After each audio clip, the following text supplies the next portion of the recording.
Assalamualaikum warahmatullahi wabarakatuh. Halo anak-anak level 7, bagaimana kabarnya? Semoga semua dalam keadaan baik ya. Bertemu lagi dengan Bu Fahrul dalam Mapel PPKN. Pada kesempatan ini, Bu Fahrul ingin menjelaskan pembelajaran 3, yaitu kedudukan dan fungsi Pancasila. Tujuan pembelajaran. Setelah mempelajari materi, siswa dapat menjelaskan kedudukan dan fungsi Pancasila dengan baik. Nah, Bu Fahrul berharap ketika anak-anak sudah mengikuti materi ini hingga selesai, anak-anak dapat menjelaskan kedudukan dan fungsi Pancasila dengan baik. Simak materinya dengan baik ya. Kedudukan dan fungsi Pancasila. Yang pertama, sebagai dasar negara. Pancasila ditetapkan pada tanggal 18 Agustus 1945 sebagai dasar negara. Sebagai dasar negara, Pancasila digunakan untuk mengatur seluruh tatanan kehidupan. Segala sesuatu yang berhubungan dengan ketatanegaraan Republik Indonesia harus berdasar pada Pancasila.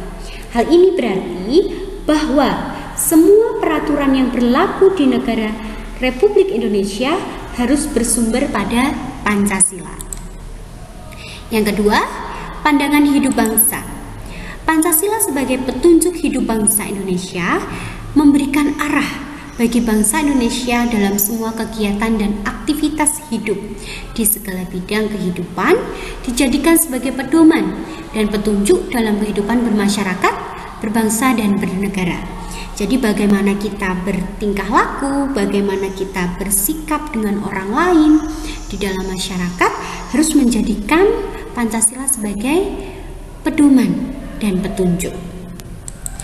Yang ketiga, jiwa bangsa Indonesia. Pancasila sebagai jiwa bangsa Indonesia karena menjadi dasar aspirasi semangat, motivasi perjuangan bangsa Indonesia. Pancasila memberikan corak yang khas kepada bangsa Indonesia yang membedakan dengan negara lain. Jadi kalau ada pertanyaan apa bedanya negara Indonesia dengan negara lain, jawabnya mudah anak-anak. Karena negara Indonesia memiliki Pancasila. Yang keempat, tujuan bangsa Indonesia. Pancasila sebagai tujuan yang hendak dicapai bangsa Indonesia, yaitu masyarakat yang adil, yang makmur, merata material dan spiritual, berdasarkan Pancasila dalam wadah Negara Kesatuan Republik Indonesia yang merdeka, bersatu dalam suasana kehidupan bangsa yang tentram, tertib, damai, dan dinamis. Nah, jelas di sini ya bahwa tujuan bangsa Indonesia yang tertuang dalam Pancasila adalah menciptakan masyarakat yang adil, yang makmur, yang merata material dan spiritualnya, kemudian kehidupan yang tentram, yang tertib, yang damai, dan dinamis. Yang kelima, perjanjian luhur bangsa. Sebagai perjanjian luhur bangsa, karena Pancasila ini disepakati bersama oleh pembentuk negara bahwa Pancasila menjadi dasar kehidupan berbangsa dan bernegara, rakyat telah bersepakat untuk melaksanakan, memelihara, dan melestarikannya.